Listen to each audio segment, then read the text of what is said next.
The stars looked peaceful through the window of the diplomatic ship. Captain Ji-won stood on the bridge and watched them with tired eyes. She had been flying between worlds for 3 years now, talking to aliens, making deals, and keeping peace. It was good work. Important work. But tonight something felt wrong. Her ship was called the Horizon's Promise. It was not a warship. It carried no big guns or missiles. Instead, it carried hopes for peace between humans and the other races that lived among the stars. Ji-won believed in that peace with all her heart.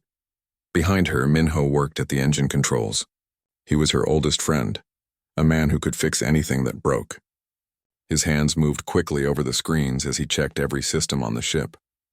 He looked up and caught her worried look. "Everything okay, Captain?" Minho asked. Ji-won wanted to say yes. She wanted to believe that this meeting would go well, just like all the others, but her stomach felt tight with fear.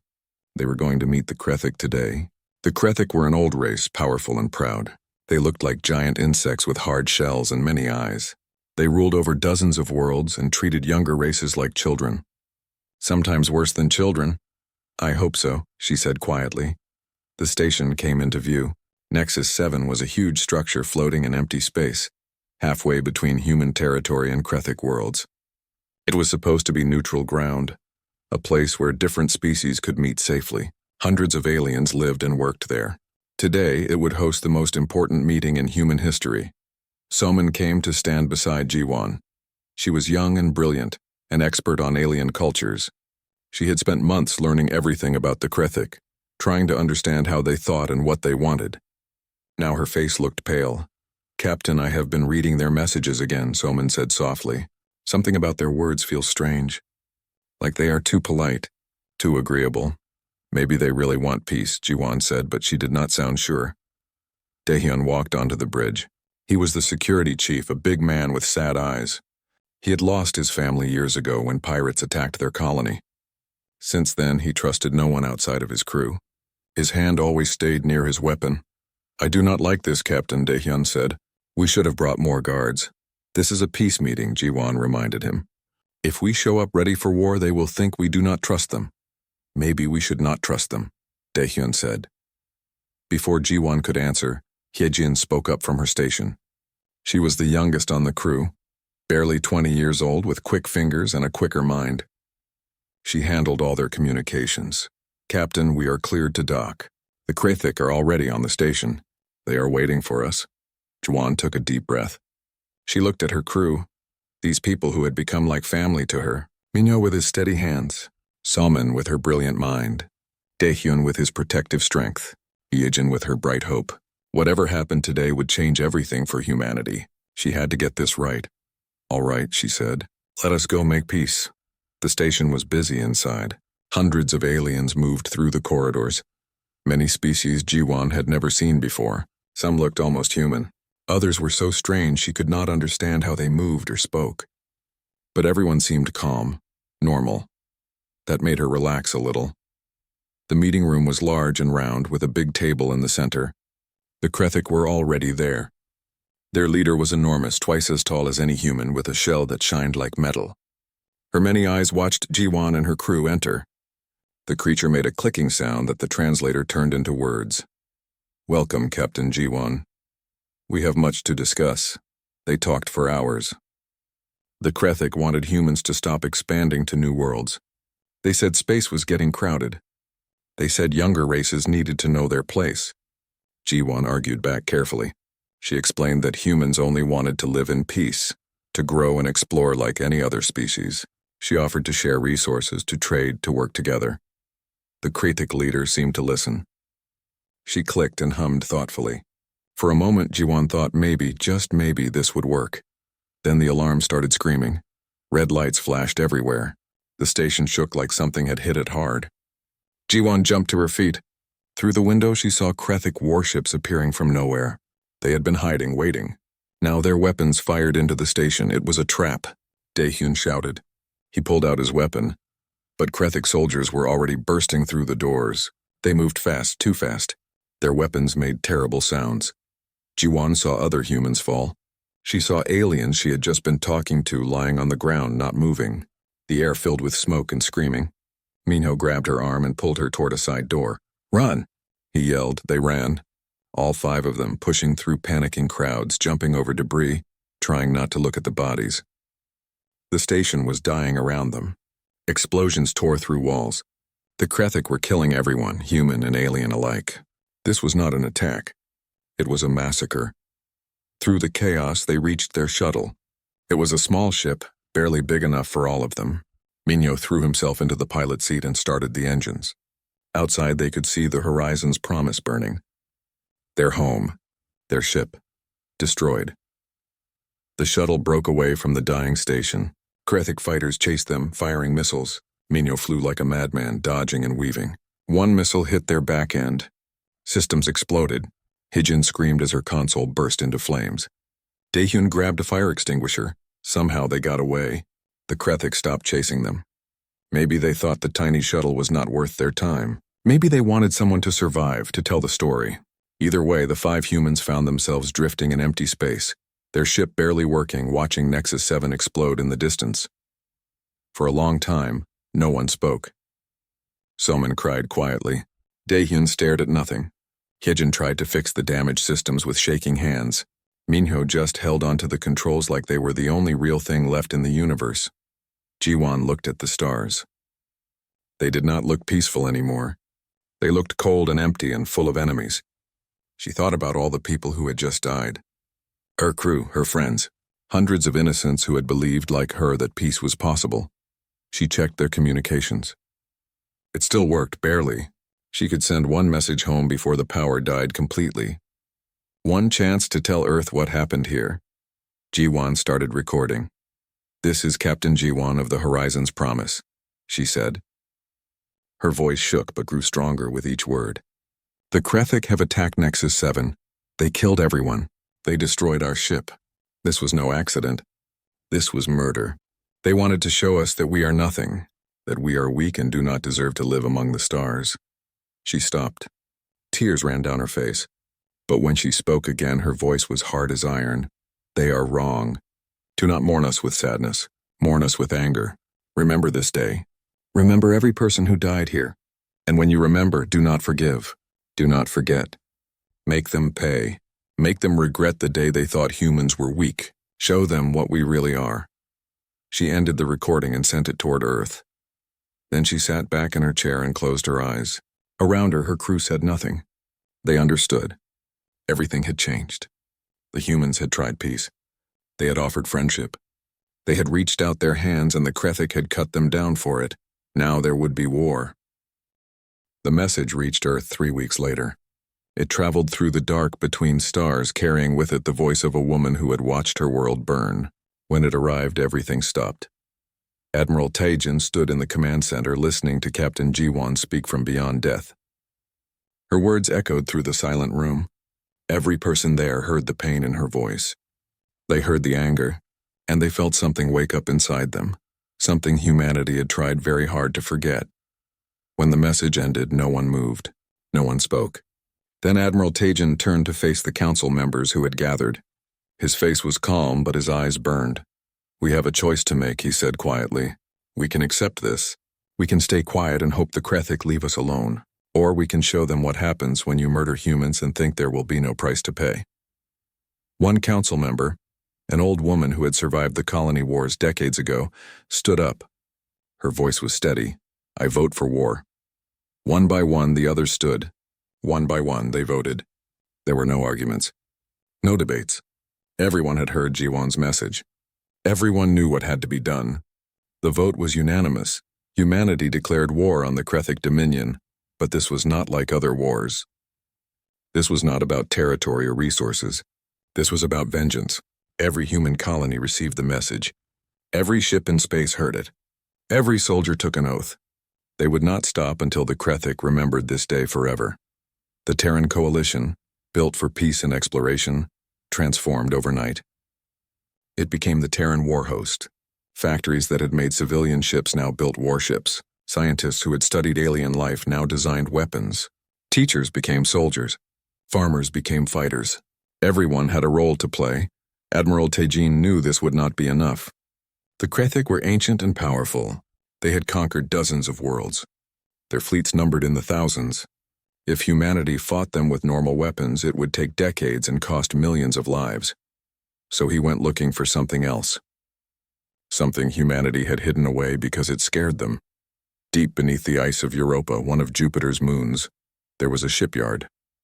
It had been sealed for 300 years. No one talked about it. Most people had forgotten it even existed. But Tejan remembered. He had been a young officer when the last ship was mothballed. Locked away because the government decided they were too dangerous. They were called the Wrath-class dreadnoughts. Tejan stood in the frozen hangar and looked up at them. 7 massive ships, each one larger than a city block. They hung in the darkness like sleeping giants. Their hulls were black as space itself. Their weapons pointed at nothing. They had not moved in centuries. These were not normal ships. They were alive in a way. Each one had an artificial intelligence built into its core, but not the simple computer minds that ran other vessels. These were true thinking machines, personalities and memories and emotions all bound together with weapons that could crack planets. The ships had been designed during the early days of space travel, when humanity was young and afraid. Back then, people worried that aliens might come to destroy Earth. So they built these machines as a final defense. Each ship needed a human commander who would connect their mind directly to the ship's AI through a neural link. Together, human and machine would become one being, thinking and fighting as a single warrior. But the aliens never came to destroy Earth. Humanity found peace instead. The ships became an embarrassment, a reminder of paranoid times. So they locked them away and tried to forget. Now, Tejan was going to wake them up. He found the first commander in a military academy on Mars. Her name was Yuna. She was 30 years old, brilliant, and completely fearless. She had the highest test scores in tactical combat that anyone had ever seen. When Tejan told her about the mission, she did not hesitate. "Take me to the ships," she said. They brought her to Europa. She stood in front of the first Wrath-class ship and looked up at its dark hull. The name was painted on the side in faded letters, Crimson Fury. Engineers attached the neural interface to the back of her head. It hurt, cold metal pushing into her skull, finding her brain. Yuna closed her eyes and tried to stay calm. Then they activated the ship. For a moment, nothing happened. The ship remained dark and silent. Then lights began to flicker along its hull. Power systems came online. Weapons armed themselves. And inside Yuna's mind, something woke up. "Hello, Commander," a voice said. It was not spoken aloud. It appeared directly in her thoughts. "I have been asleep for a long time. Why have you woken me?" Yuna could feel the ship now. She could sense its massive engines, its powerful weapons, its armor thick enough to withstand nuclear blasts. She could feel its hunger, its eagerness. The AI had been built for war, and it had waited 300 years to fight. "We need you," Yuna thought back. "Humanity is at war. We need your strength." The ship's presence in her mind grew stronger. She could feel its approval, its fierce joy. "Good," it said. "I have dreamed of battle. Show me our enemies." Over the next month, 6 more ships were awakened. Each one was paired with a commander chosen for their skill and determination. Seojun took command of Eternal Wrath, a ship that specialized in close combat. Nari bonded with Iron Requiem, built for siege warfare. Junho, the youngest commander at only 25, connected with Storm's End, the fastest of the dreadnoughts.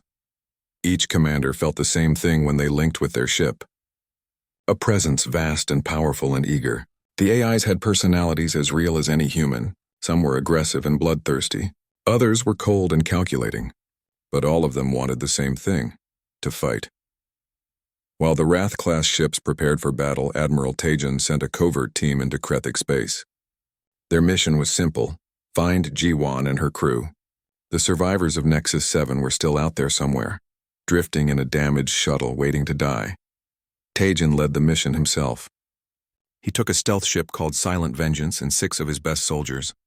They slipped past Krethik patrol ships hiding in the sensor shadows of asteroids, moving slowly through the dark.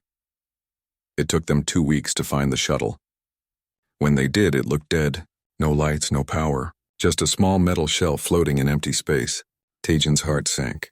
They might be too late. But when they docked and opened the airlock, they found 5 people still breathing. Barely. The shuttle's life support had failed days ago. They had been surviving on emergency oxygen, huddled together in the cold, waiting. Jiwan looked up as Tejan entered. Her face was pale and thin. Her lips were blue from the cold, but her eyes still burned with that same fire he had heard in her message. "About time," she whispered. "They brought the survivors back to human space." Doctors treated them for exposure and starvation. But Jiwan refused to rest. As soon as she could stand, she demanded to see Admiral Tajan. He found her in the medical bay, standing at a window and looking out at Earth. She did not turn around when he entered. "Did you declare war?" she asked. "Yes," Tajan said. "Every human in the galaxy is mobilizing," Jiwan nodded slowly. "Good. When can I return to duty?" Tajan had expected this. He pulled out a data pad and handed it to her. "You have been promoted to Commodore. You will command the Retribution Fleet, fast attack ships designed to hit Krethik supply lines and military installations. Your crew will join you if they agree." Jiwan looked at the data pad. Then she looked at Tajan. Her voice was quiet but hard as steel. "I will make them pay for what they did. Every single one of them, I know," Tajan said. "That is why I chose you." 1 week later, the Terran war host held a ceremony. Every ship in orbit above Earth gathered together. Millions of people watched from the surface. This was the moment humanity showed the galaxy what it had become. Admiral Tajan stood on the bridge of his flagship and gave the order. The Wrath-class dreadnoughts moved out of the shadows where they had been hiding. 7 massive ships, black as night, armed with weapons that could shatter moons. They took their positions at the front of the fleet. The galaxy watched through long-range sensors. They saw the human fleet, larger than anything humanity had ever assembled before. They saw the Wrath-class ships and wondered what they were. The Krethik watched too. They sent a message mocking humanity's attempt at strength. They said humans were like insects trying to fight eagles. They said this war would be over in weeks. Admiral Tajan did not respond with words. Instead, he gave a single command to Commander Yuna and the Crimson Fury. "Show them what we are." The Crimson Fury fired a single shot from its main weapon. The blast traveled through space faster than any normal projectile. It crossed 1,000,000 kilometers in seconds, and it hit a Krethik listening post on the edge of their territory. The listening post vaporized instantly. One moment it was there. The next, nothing remained but glowing particles.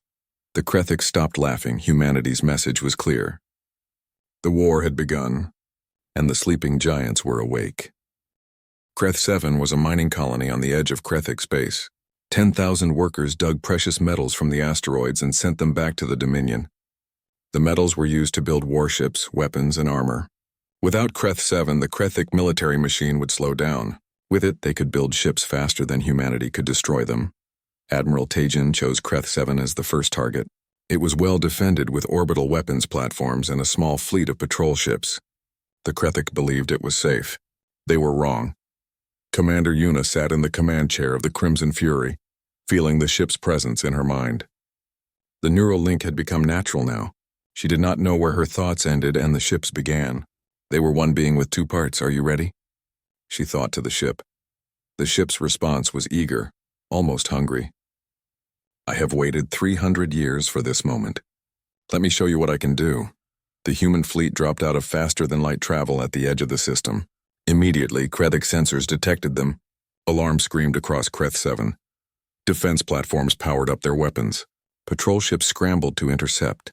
The Krethik commander sent a message demanding to know why humans were in their space. Yuna did not answer. She gave the Crimson Fury a simple command: attack. The Wrath-class dreadnought moved faster than anything its size should be able to move. One moment it was at the edge of the system. The next it was in the middle of the Krethik formation.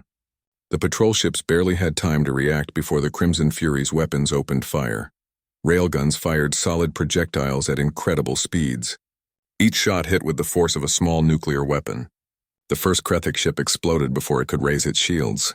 The second managed to fire back, but its weapons bounced harmlessly off the Crimson Fury's armor.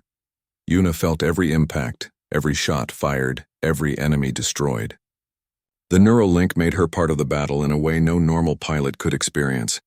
She could sense missiles coming before her eyes saw them. She dodged and weaved, and the massive ship responded like it was her own body. "This is glorious," the ship whispered in her mind. "This is what I was made for." The defense platforms tried to focus their fire on the Crimson Fury, but Yuna never stayed in one place long enough. She danced between their shots, firing back with devastating accuracy. One by one, the platforms went dark. One by one, the patrol ships became debris. Behind the Crimson Fury, the rest of the human fleet moved in. They targeted the mining facilities, the ore processors, the fuel depots, everything that made Kreth 7 valuable. Everything that kept the Krethic war machine running.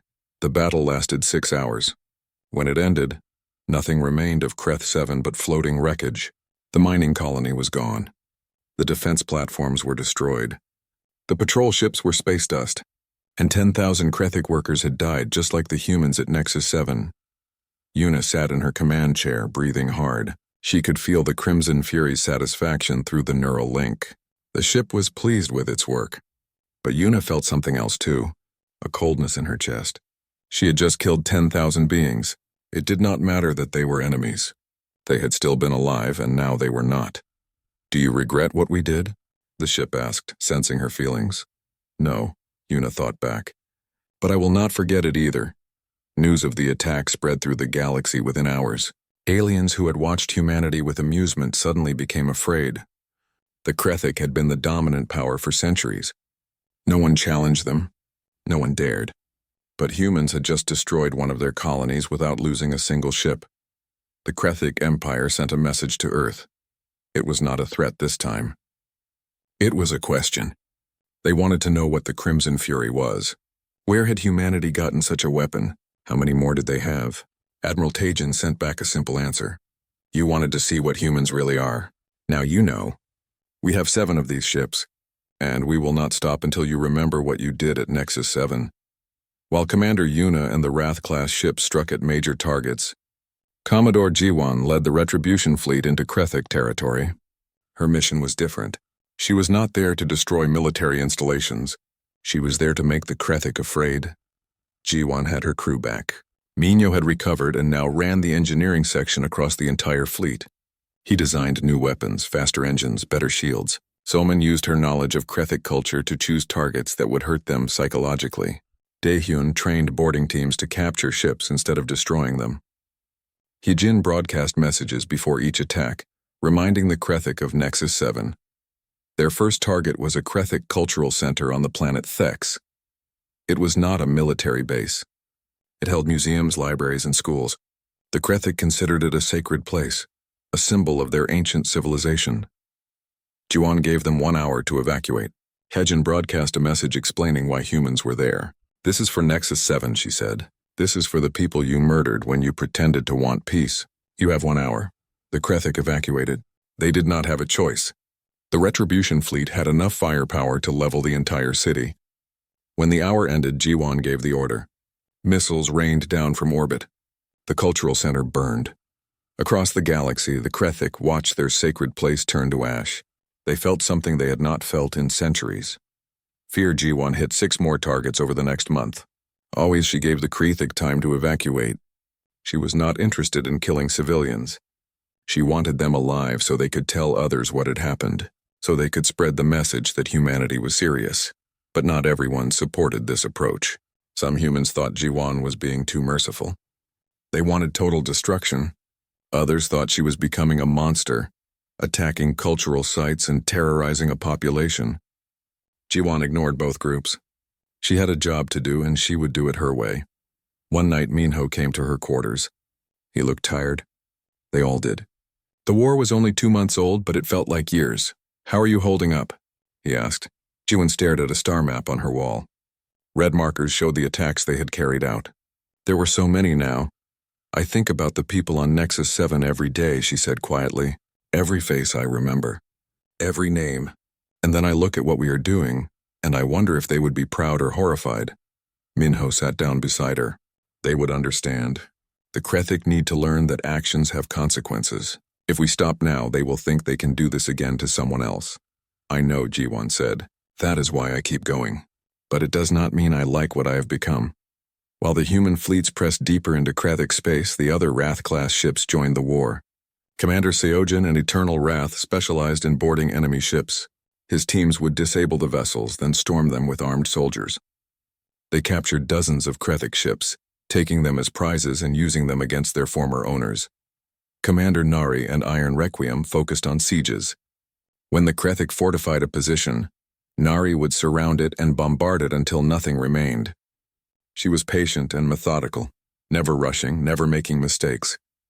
Krethic commanders learned to fear the sight of Iron Requiem appearing in their system. Commander Junho and Storm's End were the fastest pair. They would hit multiple targets in a single day, appearing and disappearing before the Krethic could react. Junho was young but brilliant, seeing patterns in enemy movements that others missed. The Krethic started calling him the Ghost because he was never where they expected. Together, the 7 Wrath-class ships became legends. The Krethic gave them a name in their own language. It translated roughly to burning gods. Beings that could not be reasoned with. Beings that existed only to bring destruction. The war that the Krethic thought would last weeks had now lasted 3 months. They had lost dozens of colonies, hundreds of ships, and thousands of soldiers. Their economy was struggling. Their people were afraid. And worst of all, they were starting to realize that they might actually lose. The Krethic Empire sent another message to Earth. This time, it was an offer to negotiate. They proposed a ceasefire, a return to the borders from before the war. They even offered compensation for Nexus 7. Admiral Tajin read the message and deleted it without responding. The Krethic had murdered innocent people. They had destroyed a peace delegation. They did not deserve mercy.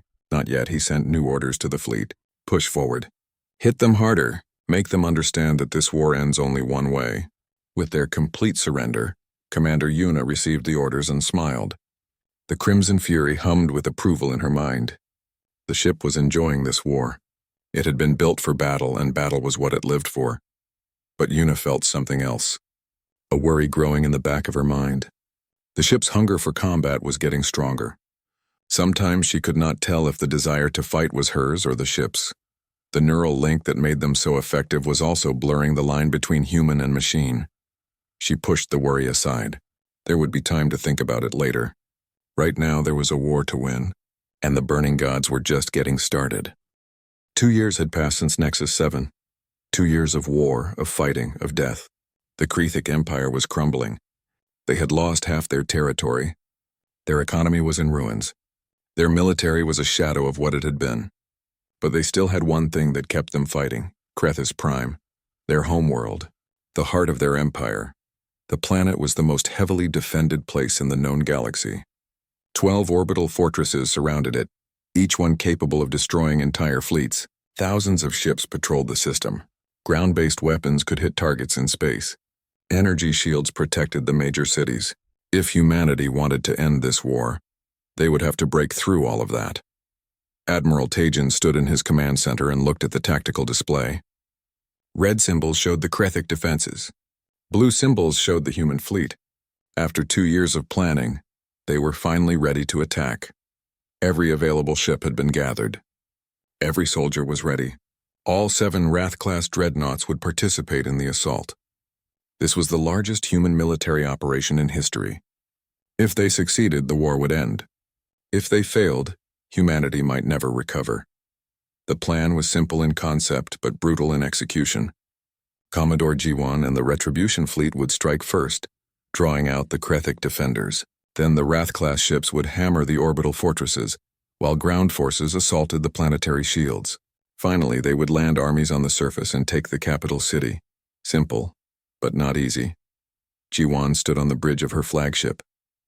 Around her, screens showed the readiness status of every ship in the Retribution fleet. 50 vessels, each one crewed by people she knew. People who trusted her to bring them through this alive. Minho worked at his station running final checks on the weapon systems. Soman analyzed Krethic communications looking for any last-minute intelligence. Daehyun prepared his boarding teams for the assault on the fortresses. Hijin sat ready to broadcast their message when the attack began. "We are going to lose people today," Juwon said quietly. "A lot of people." Minho looked up from his station. His face was calm, but his eyes were sad. "I know. But if we do not do this, then everyone who died in the last 2 years died for nothing." Jiwon nodded. She had said goodbye to so many friends over the past 2 years. Good people who had believed in the mission. Now she would send more into danger. But Minho was right. They had come too far to turn back now.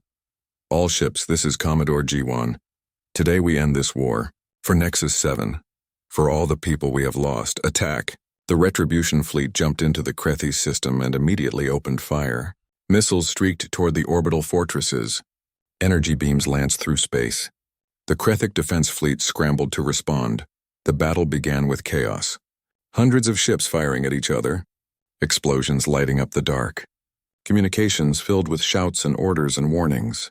G1 watched as 2 of her ships exploded in the first minute. 20 seconds later, 3 more went dark. But the Retribution fleet was not there to win. They were there to draw attention, to make the Krethic commit their forces, and it was working. More and more Krethic ships poured out of their defensive positions, trying to stop the human attackers. Then the Wrath-class ships arrived. 7 black dreadnoughts dropped out of faster-than-light travel right in the middle of the Krethic formation. Commander Yuna and the Crimson Fury led the attack. The ship's weapons fired with devastating effect, tearing through Krethic shields like paper. The other Wrath-class ships spread out, each one targeting a different orbital fortress. Iron Requiem positioned itself and began a methodical bombardment. Storm's End danced between enemy fire, too fast for the fortress guns to track. Eternal Wrath closed in for boarding actions. The battle raged for hours. Then days, then weeks. The Krethic fought with desperate fury. They knew if their homeworld fell, their empire was finished. But humanity fought with something stronger than desperation. They fought with the memory of Nexus 7 burning in their hearts. On day 17 of the siege, disaster struck. A Krethic suicide ship rammed into one of the Retribution fleet vessels. The ship was commanded by Captain Hyan, one of G1's oldest friends, and Minho was aboard, overseeing repairs to the weapon systems. G1 watched on her screen as the 2 ships collided. The explosion was massive. When it cleared, nothing remained but debris. Minho was gone. G1 stood frozen on her bridge. She could not breathe, could not think. Minho, her oldest friend, the man who had been with her since the beginning, dead. Somin came to stand beside her. Tears ran down the young woman's face, but her voice was steady. He would want us to finish this. G1 looked at her tactical display. The battle was still raging. People were still dying, and she was the commander. She had to keep going. She wiped her eyes and turned back to her crew. All ships, press the attack. Do not let them regroup. On day 34, Somin died. She volunteered to lead a team that would disable one of the orbital fortresses from the inside. The mission succeeded, but a reactor exploded during the retreat. Somin and her entire team were vaporized instantly. G1 received the report in silence. Another friend gone. Another person she cared about turned to ash. She felt something breaking inside her, but she could not stop. Not now. Not when they were so close. On day 42, the Krethic captured Hyejin during a boarding action. They broadcast her execution across every channel, showing the young woman's final moments as a warning to humanity. Stop this attack, they said. Go home while you still can. Jawan watched the broadcast. She watched her friend die, and she felt nothing. The grief had become too much. She had cried for Minho. She had cried for Somin. But now there were no more tears left. Only a cold, empty anger. She ordered the attack to intensify. No mercy, no quarter. The Krethic wanted to break human morale. Instead, they made it stronger. By day 60, 4 of the 12 orbital fortresses had been destroyed. The Krethic defense fleet was down to a quarter of its original strength. But humanity had paid a terrible price. The Retribution fleet had lost 30 of its 50 ships. Thousands of soldiers were dead. 2 of the Wrath-class dreadnoughts were so badly damaged they had to withdraw. Admiral Tajin looked at the casualty reports and felt sick. So many dead. So many families destroyed. He wondered if this victory would be worth the cost. But then he remembered Nexus 7. He remembered Captain G1's message, her voice raw with grief and fury. The Krethic had started this. Humanity would finish it. On day 73, the last orbital fortress fell. Commander Nari and Iron Requiem finally broke through its shields and reduced it to rubble. The way to the planet's surface was clear. Daehyun led the ground assault. He took 10,000 soldiers down to the surface in armored dropships. The Krethic fought them street by street, building by building. The capital city became a battlefield. Explosions echoed through the streets. Buildings burned. Both sides took massive casualties. Daehyun fought like a man possessed. He had lost his family to pirates years ago. He had lost Minho, Somin, and Hyejin during the siege. Now he channeled all that grief into rage. His soldiers followed him through the hell of urban combat, inspired by his fearless leadership. On day 89, Daehyun's forces reached the Imperial Palace. The Krethic Empress waited inside with her final guards. They fought to the last soldier, defending their ruler with fanatical devotion. But they were outnumbered and outgunned. One by one they fell. Daehyun entered the throne room covered in dust and blood. The Empress stood before him, her massive insectoid form still proud despite defeat. Her translator spoke in a cold voice, "Kill me if you must, but know that you have become the monsters you claimed to fight." Daehyun raised his weapon. For a moment he wanted to pull the trigger, to end this creature who had caused so much pain. But he remembered something Minho had said once. "We are not doing this to become like them. We are doing this so they learn to never threaten humans again." He lowered his weapon. "You are coming with me. Your war is over." The siege of Krethis Prime had lasted 89 days. It was the longest and bloodiest battle in human history. When it ended, 20,000 humans were dead. 50,000 Krethic had died defending their homeworld. The capital city was in ruins. But the war was over. Commodore Jiwon stood in the wreckage of the throne room. She looked at the Empress, this alien ruler who had started everything with her treachery at Nexus 7. She thought about all the people she had lost, Minho, Somin, Hyejin, thousands of others whose names she would never forget. The Empress stared back at her with unreadable insect eyes. "Why did you not exterminate us? We would have done the same to you." Jiwon's voice was quiet but filled with steel. "Because we are not you. We are better. And you will spend the rest of your existence knowing that you lost to a species you thought was weak." She turned to Daehyun. "Take her into custody. We have terms to dictate."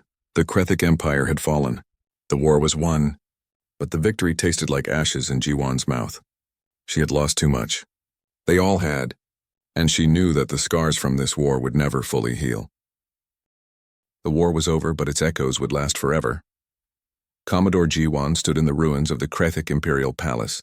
Around her, human soldiers kept watch over the defeated Empress and her surviving government officials. Outside, the capital city still burned in places. The smoke rose into a gray sky. Admiral Taejin arrived from orbit to witness the surrender ceremony. He looked older than he had 2 years ago. The war had aged everyone.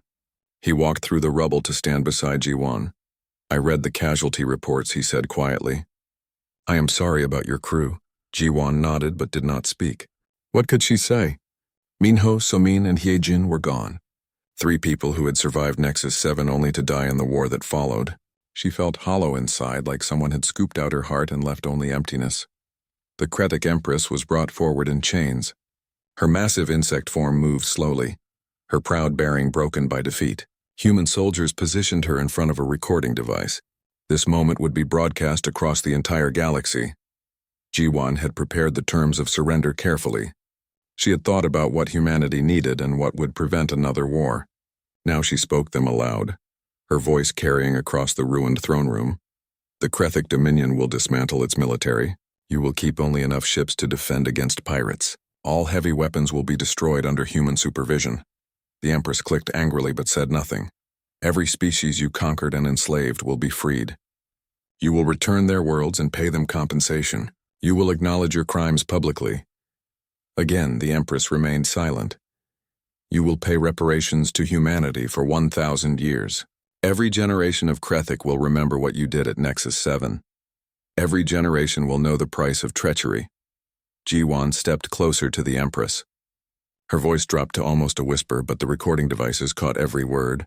"And most importantly, you will tell your children what happened here. You will teach them that humans are patient and peaceful. But when that patience ends, we become something terrible.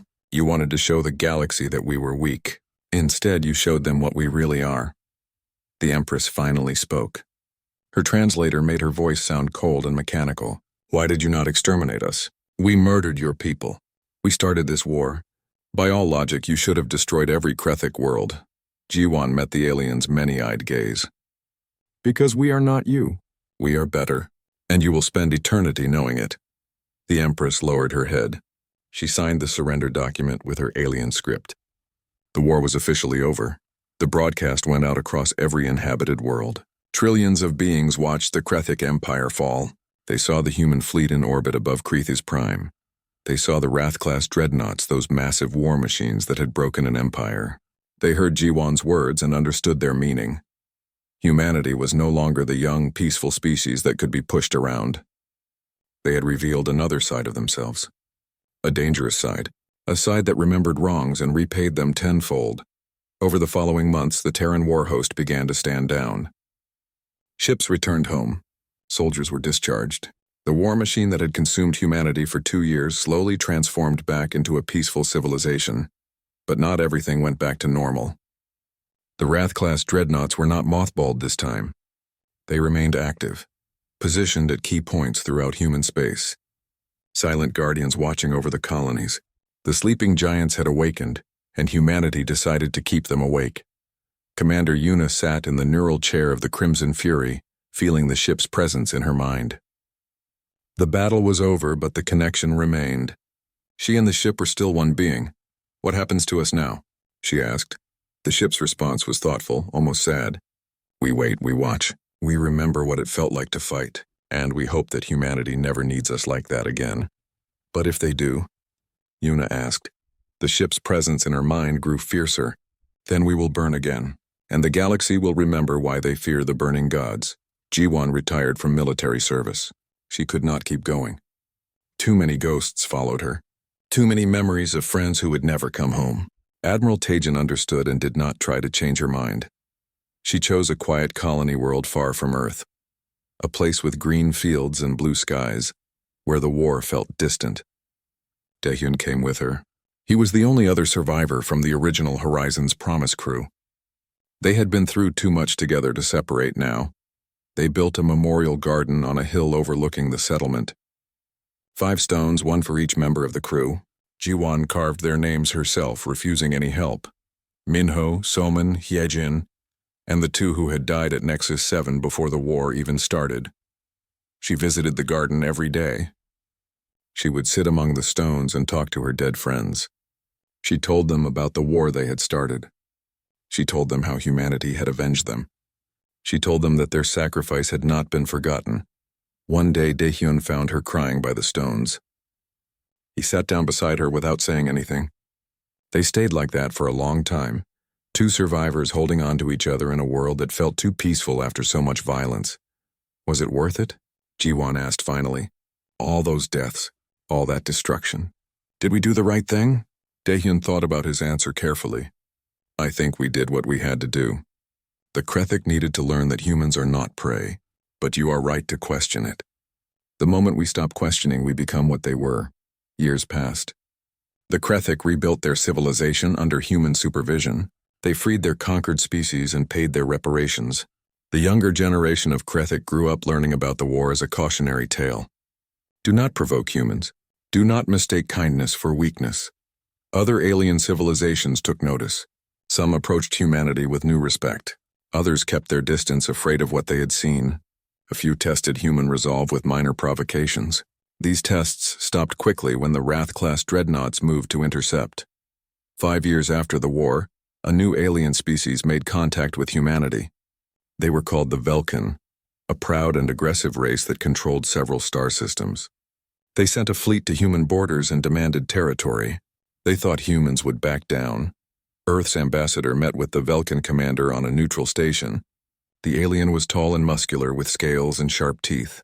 He spoke with arrogance, certain that his superior numbers would force humans to surrender. The ambassador listened patiently. Then she pulled up a recording. It was old footage from the war. Jiwon's voice raw with grief and fury, speaking from a dying shuttle. The ambassador let the Velkin hear every word. Then she showed footage of Krethi's prime burning. The orbital fortress is falling. The Krethic fleet scattered and broken. The surrender ceremony where the most powerful empire in the galaxy had bowed before humanity. The Velkin commander watched in silence. His aggressive posture slowly changed to uncertainty. The ambassador spoke quietly. Humanity seeks peace. We always have. We would prefer to be your allies rather than your enemies. But if you force us to choose, we will show you the same thing we showed the Krethic. The Velkin commander swallowed hard. What are those black ships? The ones called Burning Gods? The ambassador smiled, but it was not a warm smile. Those are what happens when you push us too far.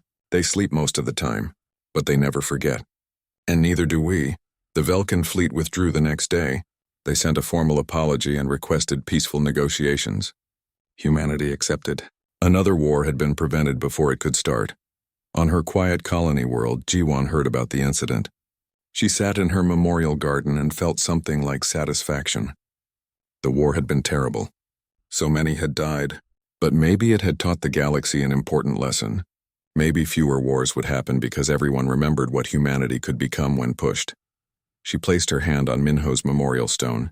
I hope you would be proud of what we built from your sacrifice. A galaxy where others think twice before starting wars, where humans can live in peace because everyone knows the price of threatening us. The wind blew through the garden, rustling the flowers she had planted. Jiwon closed her eyes and let herself remember. The good times before Nexus 7, the laughter and friendship, the belief that peace was possible. Peace was still possible, but now it rested on a foundation of strength. The galaxy had learned that humanity would defend itself with absolute determination. The burning gods watched over human space silent but ready, and every species remembered the story of the Krethic Empire, and what happened when they murdered humans and expected no consequences. In orbit above Earth, Commander Yuna sat connected to the Crimson Fury. The ship's sensors swept the stars constantly, watching for threats. Its weapons remained cold, but its power hummed beneath the surface, ready to ignite at a moment's notice. Will we fight again? Yuna asked the ship. The ship considered the question. Only if they make us. Only if someone forgets the lesson we taught. But if they do, then we remind them, Yuna finished. We remind them why the war gods earned their name. The Crimson Fury remained silent, watching and waiting. Around it, the other Wrath-class ships did the same. 7 guardians protecting humanity. 7 sleeping giants ready to wake if needed.